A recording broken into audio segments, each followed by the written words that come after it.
Hey folks, it's Rob, and welcome back to our series on the expert rule set.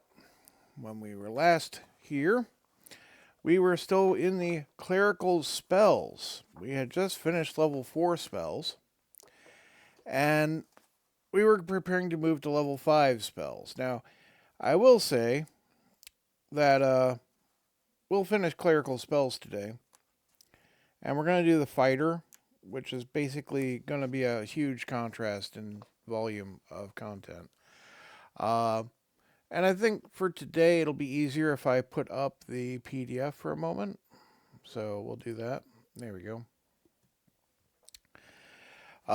Just for those of you reading along at home, you know, make it a little easier. But I have my book here in my hand, as you saw.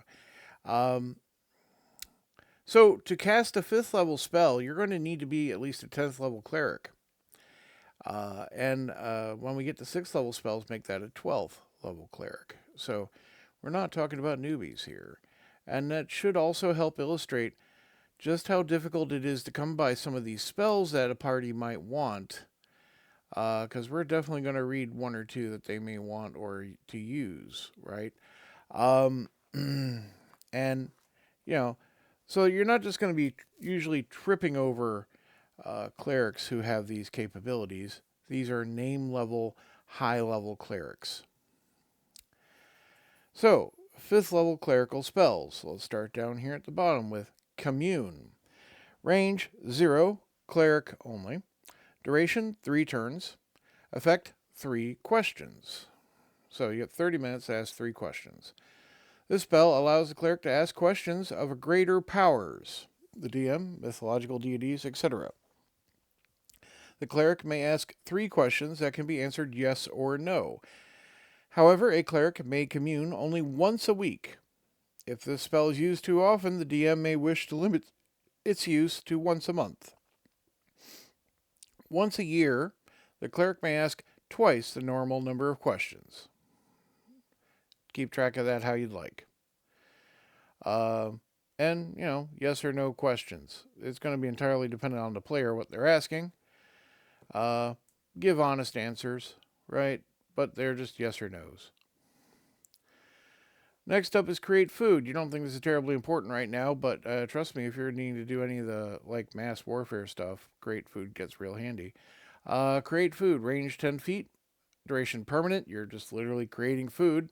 Effect creates food for 12 or more. This spell creates enough food to feed 12 men and their mounts for 1 day. For every level of the cleric above 8th, food for an additional 12 additional men and mounts is created. That's not a small amount of food, and it does help deal with the fact that provisioning a party while trekking the wilderness gets interesting real quick. After you've run out of your iron rations, you're like, that deer looks real hungry. It looks real tasty if you get one, right? Um, but also, this helps you logistically support operations if your people don't tend to think about this kind of thing. And, well, that's a very particular subset of player in this game. But, the battle system rules exist, the war machine rules exist in the companion set of this game. We will get there. Here's a more utility spell for your everyday player. Dispel Evil. Range 30 feet. Duration 1 turn. Effect Enchanted or Undead Monster or 1 Curse or Charm. This spell may affect all undead and enchanted, summoned, controlled, and animated monsters within range. It will destroy the monster unless each victim makes a saving throw versus spells. If cast at only one creature, a -2 penalty applies to the saving throw. Any creature from another plane is banished, forced to return to its home plane, if the saving throw has failed. Even if the saving throw is successful, the victims must flee the area and will stay away as long as the caster concentrates without moving. The spell will also remove the curse from any one cursed item, or it may be used to remove any magical charm. So, you picked up that cursed sword, that cursed ring, whatever. This is the spell we need to be able to remove it from that party member. This one's for the more combat inclined, although it's quite nasty. Insect plague. Range 480 feet, so got quite a range. Duration 1 day. Okay. Effect creates a swarm of 30-foot radius. That's radius, not diameter. So that's 60 feet across swarm of insects. This spell summons a vast swarm of insects. The swarm obscures vision and drives off creatures of less than 3 hit dice. No saving throw. Obviously, they just run for their lives. Swarm moves at up to 20 feet per round as directed by the cleric while it is in range. The caster must concentrate without moving to control the swarm. If the caster is disturbed, the insects scatter and the spell ends. The spell only works outdoors and above ground. So theoretically, you could try keep concentrating for the entire day, moving an insect plague 20 feet per round. I would not generally allow that, but that is what this says right here. Moving to the next page, we have our first reversible 5th level spell, Quest. Range is 30 feet. Duration is special.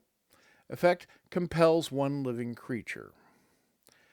This spell forces the recipient to perform some special task or quest as commanded by the caster. The victim may make a saving throw versus spells to avoid the effect. A typical task may involve slaying a certain monster, rescuing a prisoner, obtaining a magic item for the caster, or going on a pilgrimage. If the task is impossible or suicidal, the spell has no effect. Once the task is completed, the spell ends.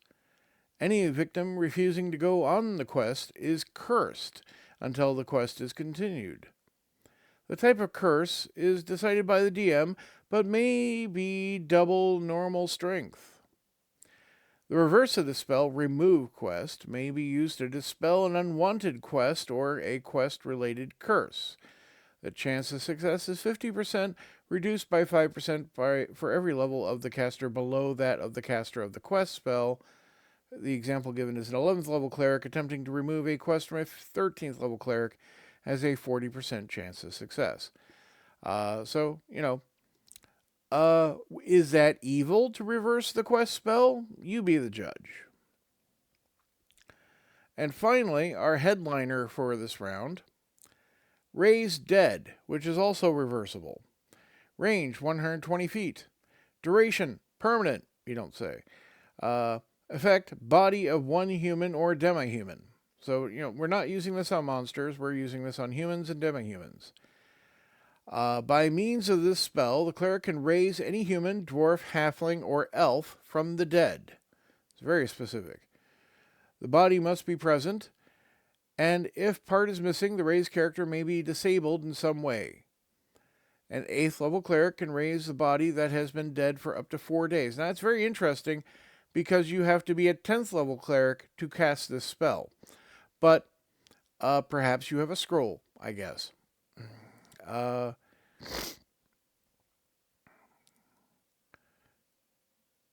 So yes, for each level of the cleric above 8th, 4 days are added to this time. Thus, a 10th level cleric can raise bodies that have been dead for up to 12 days. Recipient becomes alive with 1 hit point and cannot fight, cast spells, use the abilities, carry heavy loads, or move more than half speed. These penalties will disappear after 2 full weeks of complete bed rest, but the healing cannot be sped. It says speeded up. I would say sped by magic. This spell may also be cast at any one undead creature within range. The creature will be slain unless it makes a saving throw versus spells with a -2 penalty. However, a vampire thus affected is only forced to retreat to its coffin in gaseous form to rest. The reverse of this spell, the Finger of Death, creates a death ray that will kill any one living creature within 60 feet. The victim may make a saving throw versus death ray to avoid the effect. A lawful cleric will only use Finger of Death in a life or death situation. So we're being very clear. The reverse spell here is a chaotic act. Um, I imagine the same restriction would apply to a chaotic cleric, that the reverse raising dead is a very extreme action. 6th level clerical spells. So, first one we have is animate objects. Range 60 feet. Duration 6 turns, that's 1 hour. Effect causes objects to move, see below. The cleric may use this spell to cause any non-living, non-magical objects to move and attack. Magical objects are not affected. Any one object up to 4,000 coins in weight may be animated, roughly the size of 2 men, functionally like 400 pounds, if I recall the conversion correctly, or smaller objects whose total weight does not exceed 4,000 coin.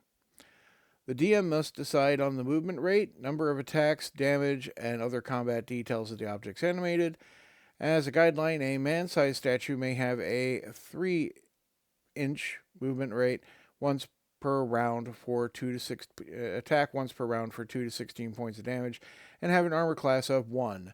A chair might only have AC armor class 6, but move at 180 feet per round on its 4 legs, attacking twice per round for 1 to 4 points of damage per attack. All objects have the same chances to hit as the cleric animating them. You ever watch that movie, classic Disney movie with Angela Lansbury, Bedknobs and Broomsticks? This is kind of how that ends with the animated objects. Find the path. Range 0. It's the cleric only. Duration 6 turns plus 1 turn per level of the caster. So you'd be, 12th level at this point. So that's going to get you another 2 hours on there. That's a, fair bit of time. Effect shows the path to an area. When this spell is cast, the cleric must name a specific place, though it need not have been visited before. For the duration of the spell, the cleric will know the direction to that place. In addition, any special knowledge needed to get to that place will also be gained. For example, locations of secret doors become known, passwords, and so forth. This spell is often used to find a fast escape route. That's definitely a decent suggestion there. It's also an excellent way to find something you're looking for. It's a bit... We didn't have Waze back in 1984, right? Back then, you had maps and such, but this functionally, I think, works better in the mind of how we implement navigation tools now, right? So you have an idea how to get there. You know what you need to do along the way to get there. It's fully fluent in the pathway, not just a map, right? Next spell is Speak with Monsters, which is reversible. Range 0, cleric only. Duration 1 round per level of the cleric. Effect permits conversation with any monster. This spell gives the caster the power to ask questions of any and all living and undead creatures within 30 feet. Even unintelligent monsters will understand and respond to the cleric. Those spoken to will not attack the cleric while engaged in conversation, but may defend themselves if attacked. Only 1 question per round may be asked, and if the spell lasts 1 round per level of the caster. The reverse of this spell, Babble, has a 60-foot range and a duration of 1 turn per level of the caster. The victim may make a saving throw versus spells to avoid the effect, but with a -2 penalty to the roll. If the saving throw is failed, the victim cannot be understood by any other creature for the duration of the spell. Even hand motions, written notes, and all other forms of communication will seem garbled. This does not interfere with the victim's spell casting, if any, but does prevent the use of many magic items by turning the command words into mere babbling. Interesting that you can still cast the spell, but yes, you can't use your command words. You can't use your activation words, and you can't meaningfully communicate with anybody. It's interesting. Quite a powerful spell to be using, but it's also an interesting effect that you can throw at the party, right? Always keep in mind as a DM that the NPCs have access to these things too. Word of Recall is our final 6th level spell today. Range 0, cleric only. Duration instantaneous. Effect teleports the caster to Sanctuary. Similar to a magic user's teleport spell, this spell carries the cleric and all equipment carried, but no other creatures, to the cleric's home. Cleric must have a permanent home, such as a castle, and a meditation room within that home. This room is the destination of the spell's cast. During the round in which the spell is cast, the cleric automatically gains initiative unless surprised. So, yeah, your party cleric can just nope out.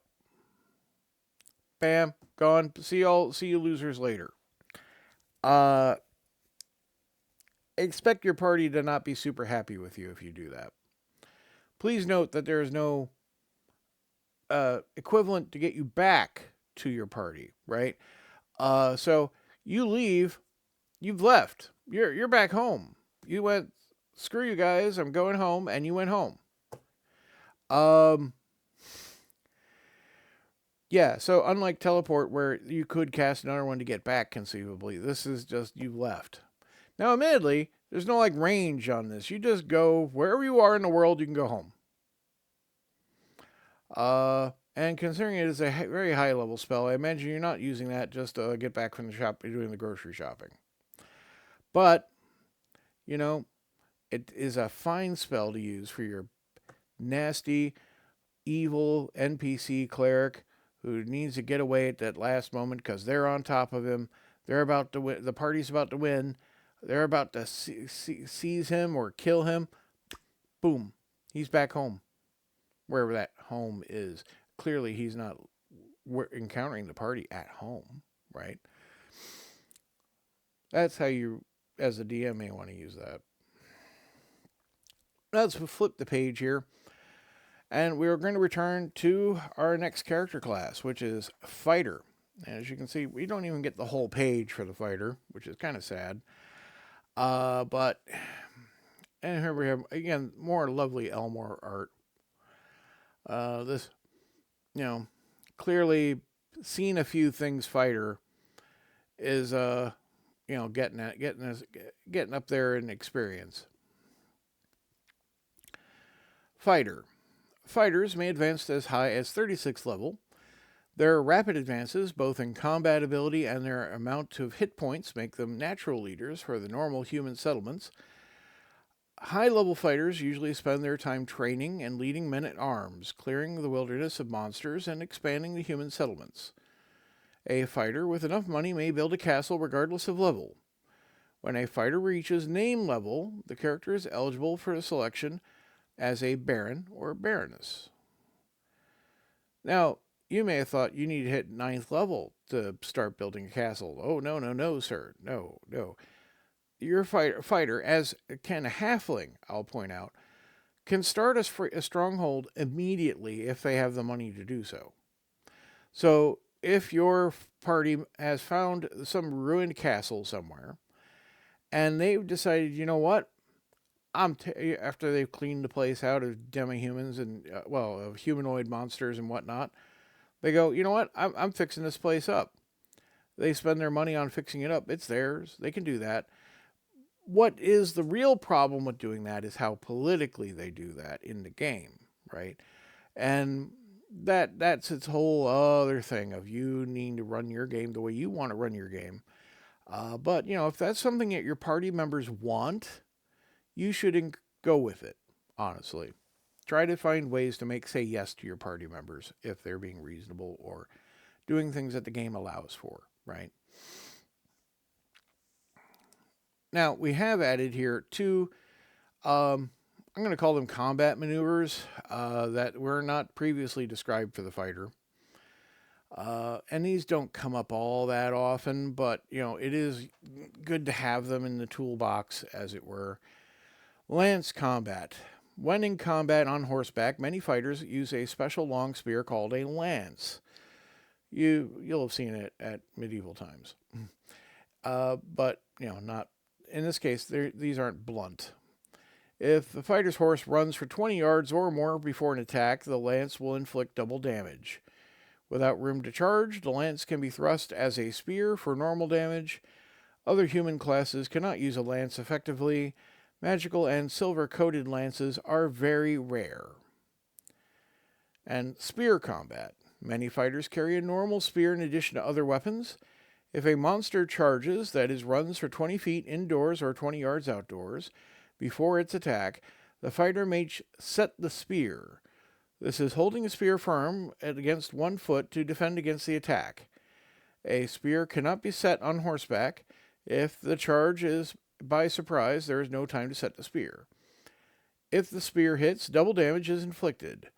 A monster inflicts double damage on its victim if the charge attack hits. So, halflings, interestingly enough, can do this as well. I know this because I recently did this a couple months ago in a game I play in. It's an interesting maneuver, but again, does not come up terribly often. So we also have our expanded fighter saving throw tables and fighter experience tables. So as you can see, fighter saving throw table. As with other party members, we improve at level 4 to 6, and then at 7 again, and then at 10, and then at 13. The table tops out at 15, I'm afraid. But you can see the saving throws get quite better, right? You start out death ray or poison at 12, then it goes 10, 8, 6, and 4, right? Meanwhile, like rod, staff, spell starts at 16, goes to 14, 12, 10, goes to 8, right? By level 13, all your saving throws are single digit. Fighter experience table is down here below. As you can see, we have veteran, warrior, swordmaster, hero, swashbuckler, myrmidon, champions, superhero, lord, and then it goes, 10th, 11th, 12th, 13th, 14th level lord. But we have the usual kind of doubling of the XP as we go along, right? You need 2,000 XP to become a warrior, 4,000 to become a swordmaster, 8,000 to become a hero, 16 for the swashbuckler, 32 for the myrmidon, 64 for the champion, 120,000 is just under doubling for superhero, 240 for the lord, and then it drops the doubling thing because it's 360 for the 10th level and 480 for the 11th level. So it's just actually increasing by 120 as did from superhero to lord. Your constitution adjustments no longer apply for levels above 9th level. So when you go to 10, you just get 2 hit points. Same goes for 11, 12, and so forth. You just get 2 more hit points. You don't get the constitution adjustment. You get to roll your d8s for levels 1 through 9. And that's it for the fighter. The other half of this page is dedicated to the magic user, whose then spells occupy a bunch of spaces after this. So that's what we'll be doing ongoing from here. But let's give it the fighter a little bit of breathing room and end our episode here. So thank you very much for watching and listening along with me. I'm hoping you're having a great day. Goodbye.